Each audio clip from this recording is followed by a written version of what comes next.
L'instant débat sur Matin d'Éden, plusieurs organisations de la société civile regroupées au sein du Forum la biodiversité, la biodiversité au Bénin, engagées avec le gouvernement pour une meilleure gestion de l'environnement, surtout de la biodiversité. Les acteurs de ces plateformes ont justement fait des propositions au duo présidentiel pour pouvoir changer le paradigme en matière de gestion de l'environnement au Bénin. De quoi il est réellement question? Quels sont les différents points du manifeste remis la semaine dernière au ministre José Tonato et qu'est-ce que ces OSC attendent concrètement? Et bien sûr, du duo présidentiel pour ce second quinquennat de Patrice Athanas Guillaume. Nous allons en parler avec un des acteurs, Monsieur Félix Dansou, vous êtes d'Envie, voilà, Monsieur d'Envie, vous êtes écologiste, vous êtes membre de ce forum-là, biodiversité, au Bénin. Alors vous êtes également président d'ONG. Merci d'avoir accepté notre invitation. D'abord, bonjour. Oh, bonjour, monsieur. Je vous remercie aussi pour l'invitation. Effectivement, je fais partie de ces personnes ressources et ces ONG parce que l'ONG que je dirige aussi fait partie de ce forum, Forum Biodiversité Bénin, qui a pris l'initiative de remettre un manifeste au duo présidentiel et qui a quand même passé l'élection avec succès. Voilà, et le collectif de ces ONG et ces personnes ressources ont d'abord félicité ces duos et puis leur souhaitent quand même le succès pour les cinq années à venir. Voilà. Et puis profite de cette occasion pour quand même proposer quelques points, surtout quelques points saignants pour la gestion durable de l'environnement et veulent ou bien souhaitent quand même que ces points soient considérés, soient quand même une base pour l'orientation dans la prise des décisions dans le domaine de la gestion durable de l'environnement. D'accord, mais en attendant d'entrer dans le vif du sujet, aujourd'hui, quels sont les grands défis selon vous en matière de gestion de l'environnement et surtout de la biodiversité? Merci beaucoup. En matière de la gestion de l'environnement et de la biodiversité, il y a quand même aussi problèmes liés au manque de conscience environnementale. Il y a ça, c'est un point très important, parce que si vous cohabitez avec quelque chose et vous ne savez pas que il est très important pour votre survie, qu'il faut le protéger, qu'il faut l'entretenir, c'est que vous êtes là, vous pouvez le traiter n'importe comment. Voilà, donc il a ce problème. Et il a l'autre problème aussi, l'environnement étant un domaine transversal, toute activité économique, la gestion, bien la conduite de toute activité économique doit aussi tenir compte de l'environnement, c'est-à-dire inclure dans la gestion de l'environnement des plans pour une gestion durable de l'environnement. Dans l'activité que je fais, je dois quand même veiller à la protection de l'environnement d'une manière ou d'une autre. Directement ou indirectement, je dois le faire. Donc, il y a ça là aussi qui n'a pas encore pris au Bénin.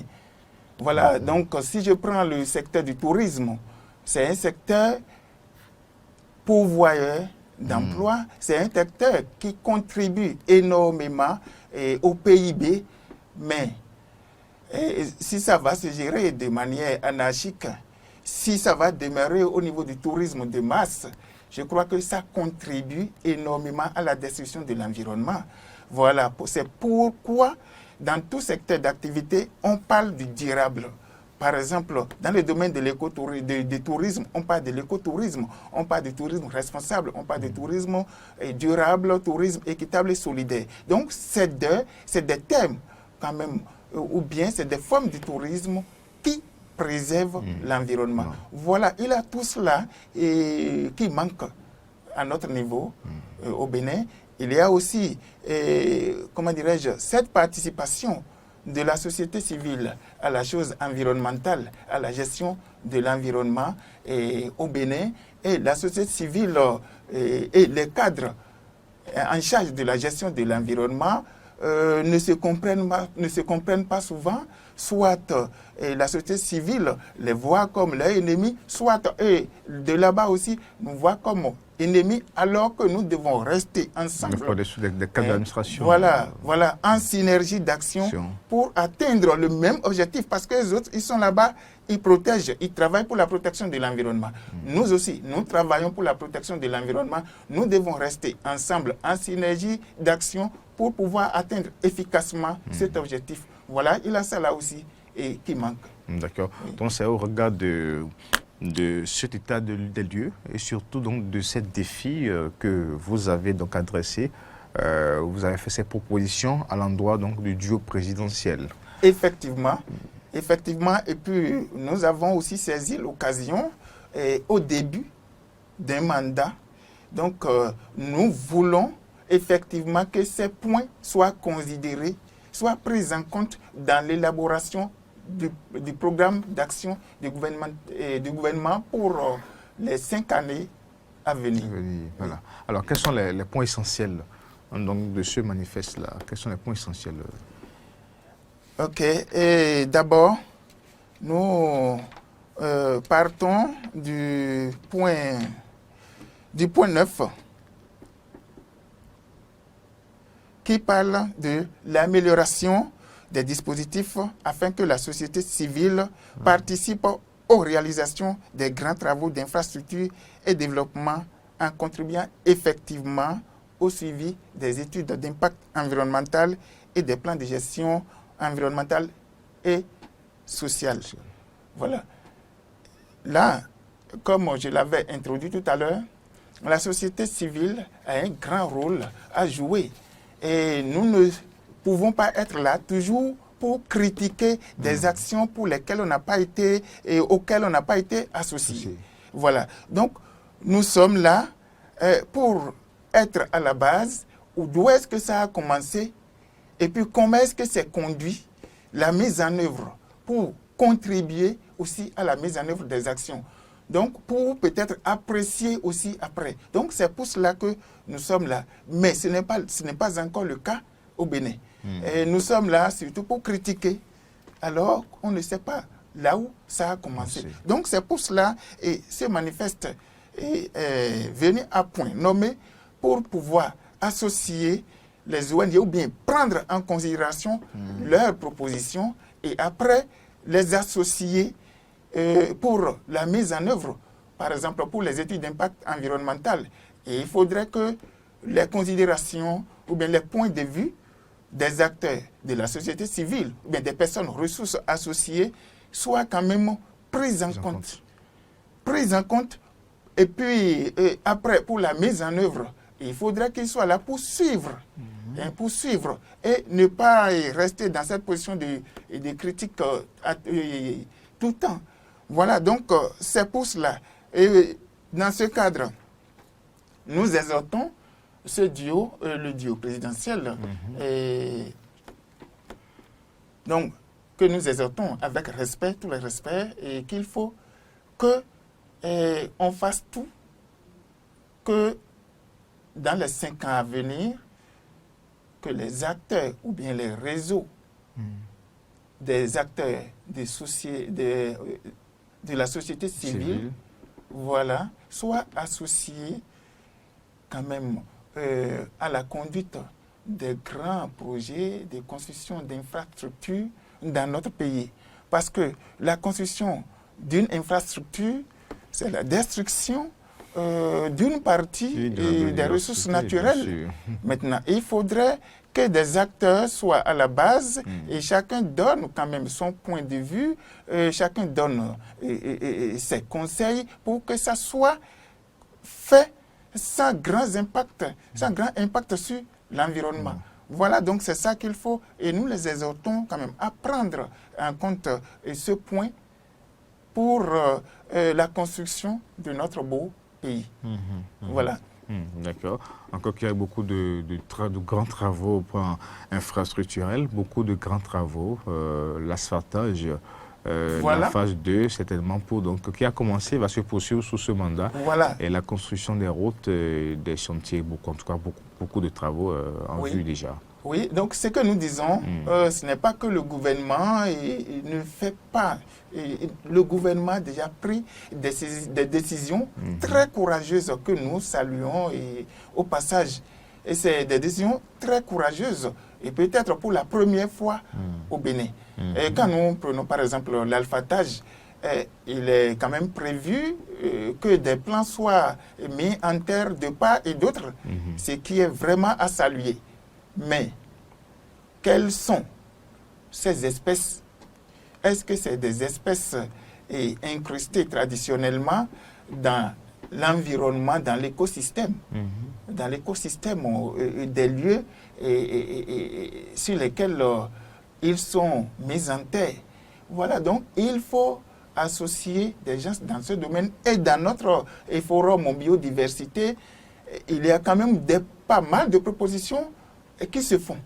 Et là, si tu as le temps à consacrer à ça, c'est que tu ne vas plus faire d'autres choses, des propositions très, très, très concrètes. Voilà, donc c'est pour cela que nous voulons qu'on soit associé à ça pour donner nos points de vue. Donc associer plus les OSC lors des études de réalisation des études d'impact environnemental. Voilà, et sur toute l'année d'ailleurs. Voilà. Alors ensuite, quel autre voilà, point il a le point 1. Le point 1 qui stipule quand même sur la mise à disposition des moyens forts, des mises en œuvre et des conditions habilitantes pour un développement durable. Voilà. Nous avons parlé de l'association des OSC et au projet de construction d'infrastructures, mais il faudrait que les OSC ou bien les ONG soient actives dans leur domaine. Maintenant, pour être actif, il faut quand même avoir les moyens. Et la plupart des ONG au Bénin tournent vers l'extérieur pour aller chercher ces moyens, surtout les moyens financiers. Voilà. Et c'est pour cela nous passons par ici pour dire, pour que les ONG continuent à faire valablement leur activité et contribuent énormément à la gestion de l'environnement ou bien à la protection de l'environnement et la gestion durable de la biodiversité dans notre pays, il faudrait que le gouvernement prenne quand même des initiatives pour pouvoir venir en aide aux ONG par les moyens qu'il faut. Parce que aujourd'hui, si nous devons toujours tourner vers l'extérieur pour aller chercher les moyens, et avec un environnement dans lequel la concurrence est vraiment rude, je crois que nous allons perdre quand même une partie de notre l'énergie, ou bien nous allons perdre quand même en activité. Oui. Voilà. Donc c'est pour cela nous exhortons quand même ce duo présidentiel à prendre en compte cette considération, ce point pour donner quand même, encourager les ONG à aller davantage vers les actions de gestion de l'environnement qu'il faut. Voilà. D'accord. Très bien. Alors, donc il y a au total une vingtaine de propositions. Oui, et sûr. Vous avez donc abordé les parties essentielles. Il y a encore autre chose à savoir? S'il y a autre chose, nous pouvons parler du tourisme. Du tourisme, je l'avais annoncé tantôt, c'est un secteur qui contribue énormément au PIB dans tous les pays du monde. Voilà. Ici, ce secteur, sur son plan durable, s'est décliné quand même en des formes de tourisme. L'écotourisme, par exemple. L'écotourisme, c'est cette forme de tourisme qui, en même temps, génèrent des revenus aux communautés à la base et en même temps contribuent à la protection de l'environnement. Alors que ce n'est pas encore développé chez nous. C'est demeuré jusque-là l'apanage de quelques ONG qui font la promotion de cette activité. Nous passons par ici et pour exhorter le gouvernement à promouvoir ce secteur d'activité, surtout ces formes durables, pour pouvoir contribuer énormément à la gestion durable de la biodiversité et la protection de l'environnement. Parce que aujourd'hui, si on a le parc W, il a quand même des communautés riveraines qui sont des gens qui ont des impacts négatifs sur quand même cette réserve de la biodiversité. Alors que s'il y a des activités ou bien des alternatives génératrices de revenus qui sont développées au profit d'eux, je crois que ils vont réduire, ça peut faire réduire leur impact sur l'environnement. Donc c'est dans ce domaine qu'intervient l'écotourisme qui prend ces populations riveraines comme des prestataires de services. Donc, ces services qu'il offre aux visiteurs, bien aux voyageurs, moyennant revenu, voilà qui va leur permettre d'abandonner ou bien d'abandonner ces activités qui ont de grands impacts sur l'environnement. Voilà. Donc, le tourisme, il faudrait que ce point aussi soit pris en compte, en considération pour l'élaboration du PAG 2021-2026. D'accord. Alors donc ces propositions en tout cas déjà remis bien sûr au Dieu présidentiel par le biais du ministre de l'Emploi qui a reçu déjà la proposition oui. des ESC. Quelle est maintenant la suite? Oui, la suite, donc comme vous l'avez dit, ça a été remis au ministre qui vraiment a reconnu tout ce que les ONG font, les ONG qui interviennent dans le domaine de la protection de l'environnement et de la gestion durable de la biodiversité, ce qui a été une satisfaction pour nous. Et la suite est que nous attendons d'abord ce que nous faisons ici déjà fait partie de cette suite. Maintenant, nous attendons quand même que le ministre, comme il l'a dit, nous fasse appel dans les tout prochains jours pour que nous discutions profondément ou bien en détail des différents points pour savoir comment est-ce que ces points vont être pris en considération dans l'élaboration du plan d'action du gouvernement pour savoir si est-ce que ces points vont être pris en compte totalement ou bien une partie de ces points vont être pris en compte. Voilà, et c'est ça que nous attendons. Mais il faudrait aussi que les acteurs se préparent à répondre aux diverses questions. Voilà, donc c'est ça que nous faisons actuellement et attendons avec impatience cet appel pour que les choses bougent. D'accord. Oui. Alors tout à l'heure, quand vous étiez en train de développer le tout premier point concernant les grands travaux, les études d'impact environnemental, quand vous étiez en train d'insister sur le rôle de veille que les OSC ont dans ce processus et autres, vous avez bien sûr évoqué le manque de dialogue ou c'est pas de concertation entre les cadres de l'administration et ces OSC. Comment cela s'explique puisque vous faites quand même, c'est à peu près le même but, la protection de l'environnement, la gestion de l'environnement, la protection de la biodiversité. Pourquoi sur le terrain, cette concertation manque? Oui, sinon je dirais que sur le terrain souvent, si vous parlez du terrain, sur le terrain souvent... les actions... les actions, au fait... Et on poursuit les mêmes buts. Oui. moi, OSC, je suis en train de mener une action phare dans une commune, mais j'invite la représentation de l'État central dans cette commune, peut-être qui ne vient pas, alors que j'ai besoin quand même de son appui pour que la population envers qui ces actions sont en train d'être faites, voilà, pour qu'ils considèrent, donc l'action qui est en train d'être faite, c'est une action très importante. Officielle, plus officielle. C'est officiel. Les responsables même sont présents. Ça veut dire que si nous ne respectons pas cela, il aura quand même, nous aurons des problèmes, ou soit peut-être que nous sommes en train de nous faire mal. Voilà, donc il ne vient pas.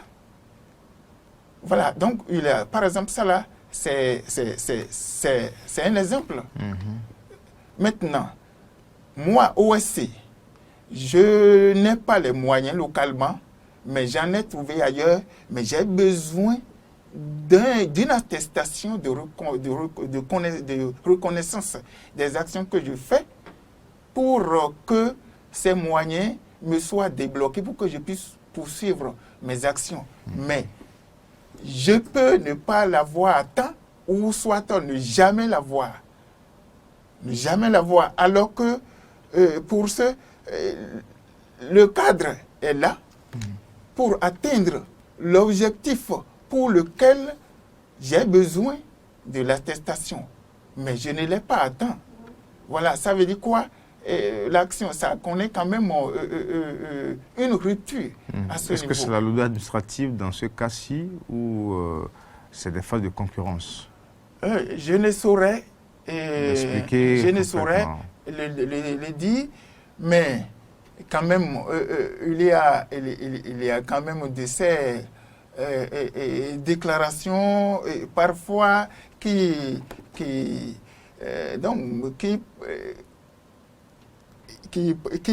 portent à croire que est-ce que ce que nous faisons même est reconnu? Est-ce que ce que nous faisons est reconnu? Donc on se demande ça, ou bien parfois on est découragé par des propos. Voilà. Maintenant, j'ai dit tout à l'heure que la déclaration du ministre, quand on l'a rencontré la fois dernière, a été une satisfaction pour nous, parce que pour moi particulièrement, je ne savais pas que le ministre reconnaît les actions que les ONG mènent jusqu'à ce point. Et il est allé jusqu'à dire que c'est les ONG qui portent loin les tentacules, voilà, du ministère en matière de la protection de l'environnement et de la gestion durable de la biodiversité.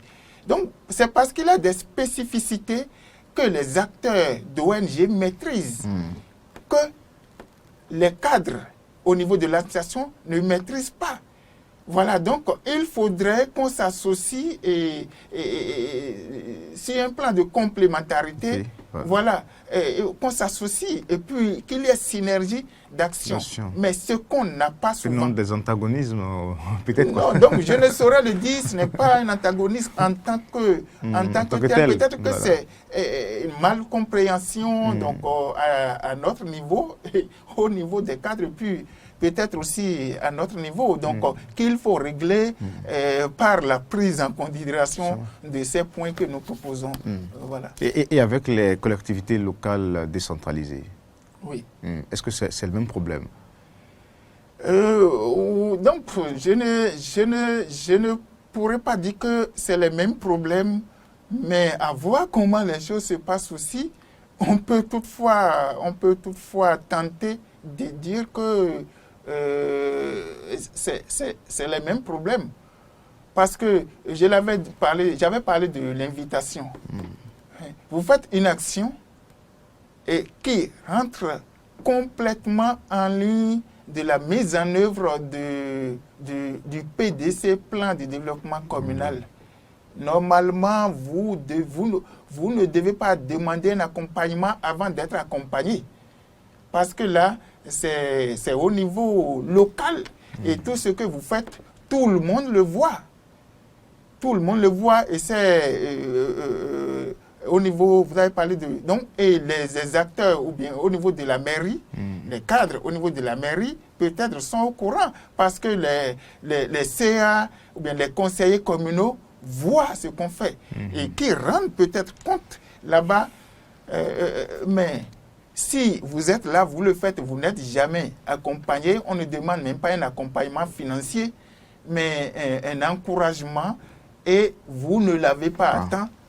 On peut toutefois tenter de dire que peut-être ça ressemble, même si ce ne sont pas les mêmes choses, donc elles se ressemblent. D'accord. Voilà. Et tout à l'heure, quand vous évoquez également les défis, vous avez parlé du manque de conscience environnementale. Oui. À quel niveau précisément? Ah oui, à tous les niveaux conscience environnementale, non, je ne peux pas dire que c'est à tous les niveaux, parce que déjà, à nous, notre niveau, cette conscience est prise. Et c'est pour cela que nous travaillons, pour que cela soit vulgarisé. Et voilà, maintenant, au niveau des cadres aussi, cette conscience est prise. Et ils travaillent énormément pour ça. Maintenant, au niveau des communautés à la base, voilà, c'est là qu'il y a le gros problème. Le vrai problème, c'est à ce niveau. Moi-même, je prends un exemple.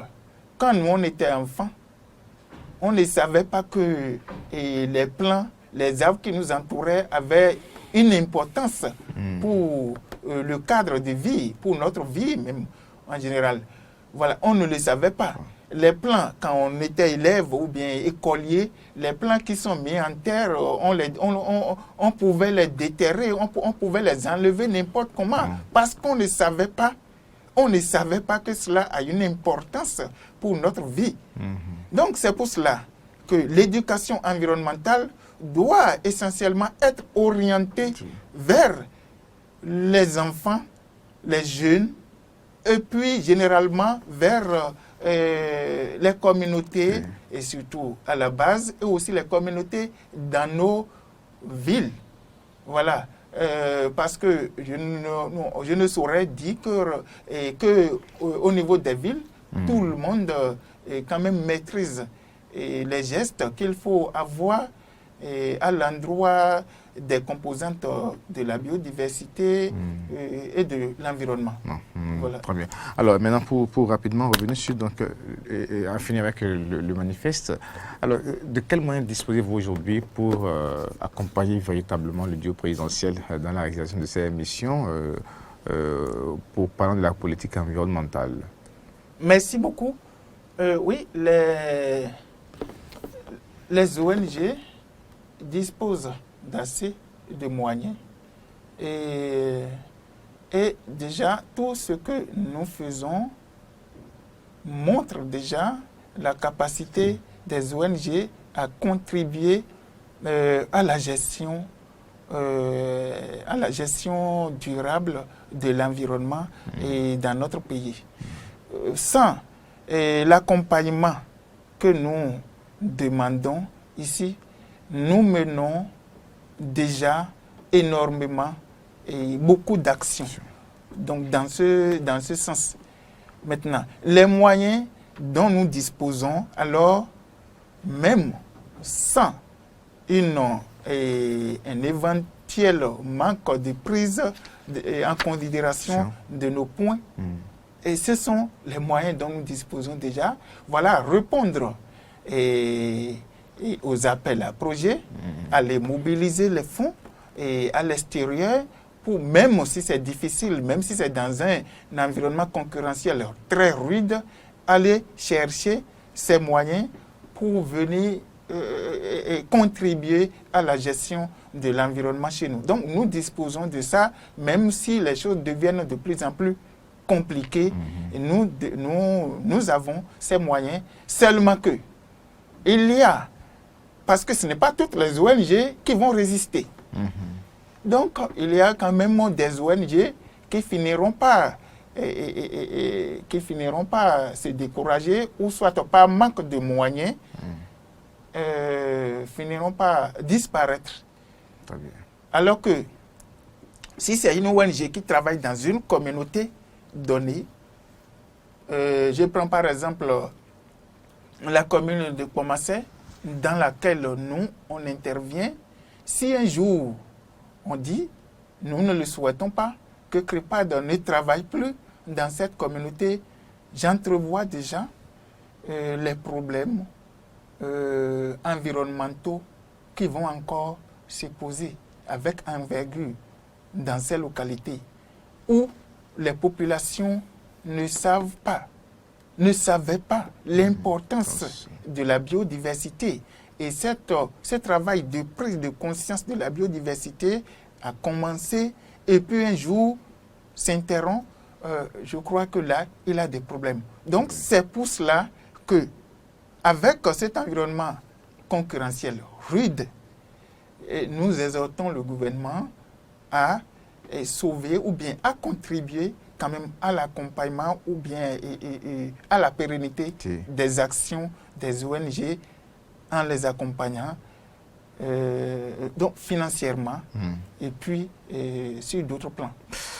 Merci à vous, Monsieur Félix Danvi. Voilà, vous êtes écologiste, vous êtes membre du Forum Biodiversité au Bénin. Vous avez donc parlé avec nous de ce manifeste-là adressé au duo présidentiel pour améliorer la politique environnementale dans notre pays. Les différents points saillants, les préoccupations majeures ont été donc soulevées. Il faut aider les ONG à mieux jouer leur rôle de veille et bien sûr et surtout les assister, les accompagner, pas seulement sur le plan financier, mais également sur d'autres plans pour qu'elles puissent impacter davantage et bien sûr le combat pour la protection de l'environnement, la gestion durable de la biodiversité. Vous avez donc soulevé ou dénoncé le manque de synergie d'action sur le terrain. Voilà, donc il faut élargir ou renforcer les cadres de consultation pour que les actions restent donc, complémentaires entre les ONG, les cadres de l'administration et les collectivités locales et décentralisées pour changer le paradigme et bien sûr faire en tout cas du Bénin un pays exemple, leader en matière de la protection de l'environnement. Merci à vous et bonne journée à vous, Monsieur Danvi.